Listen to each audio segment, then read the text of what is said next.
ai giờ lấy ra sao càng đó kia làm đó hai mình nói dù studio for one mình team kia na đòi lấy cả nên na và mà bao mai ra sao càng cái cậu đi về lấy cái gì nè ai cái lia kia về đó xin về tiếng nè cái lia ai ra phải bung hai hai bấm cái hàng cái làm lấy apa bấm ai ra ngulua magulong village cái nè tí nè còn giặc sẽ trở về English phong sum mà nè anh ta cái lấy còn giặc hàng lấy hay luôn nè bảo bấm hàng sang lấy nè cả bảo bấm lấy hàng sang luôn ra vì là mấy anh ấy hàng bên bán này choir gu music video shooting tiêu đầu đi mà bấm mấy giờ bấm ai ra tiền hàng lấy cái này cái lia pay ai ra là nè kia ra ngó lòng mi bảo ra mình hay là lấy ra pay ngó cái hàng gì nè bảo video ra đuổi lấy cái camera ai ra angle tôi có thể khai ra bảo bấm ý cái ra mà cái cái lia pay ai ra anh phía hàng cái thì là luôn cái anh ấy ngang thì hàng nó ổn dài ra cái lia pay làm đó bung hai mươi đài hai trăm hai mươi đài mà lớn này ai cái bằng hoàng sao mà cả dùng trên nhà tay lụt kia rồi đó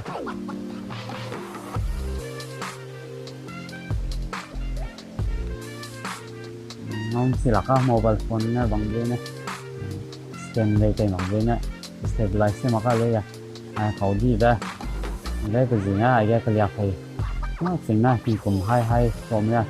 bằng đây chính là tung tèo là lấy vậy ai hú mới bằng gì bao này tung lấy tung tèo sang lạc á ai cái rồi nó xả điện này chơi xí với cái này nha ngâu tàu thì sang cả này thì đó cái liệp thì sấy này đầy tung kia sẽ tập này hay nói chùm mà bằng là lấy đó sấy và cái lấy này rồi làm máy này đó còn đi ra còn đang về thì một cái đây lòng này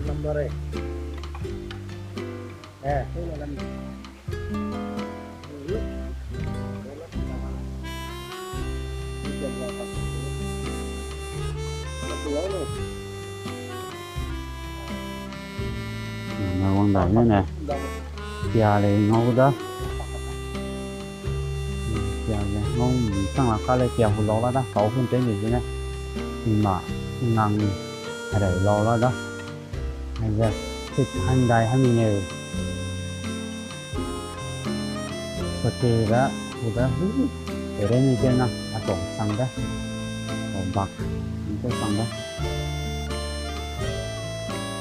lô đó này giờ còn gì mi lu ra làm mấy video shooting tức là mấy phòng mấy ra đầu tư giải nắn này anh lu album cái gọi là hàng video cái gọi là hàng thì đây nè còn giặc hàng ra lòng đó ai giờ lấy ra sao càng đó kia làm đó sao câu đó và càng đó mấy video shooting hàng đó thì cái đó phải bấm location scout thế là bấm làm đó cậu phu rút đi ba mau đi mà là ta thay review đó bây giờ bấm ngồi đi cái này bây giờ bằng ra hay nó có thể ra cái đấy cậu lưới ra bắt cái này nè cái liao chỉ vào câu bây giờ rồi cái đấy lưới ra cái dây chi giờ bằng đó kia làm đi sao kia bằng nó tìm tìm một cái này đó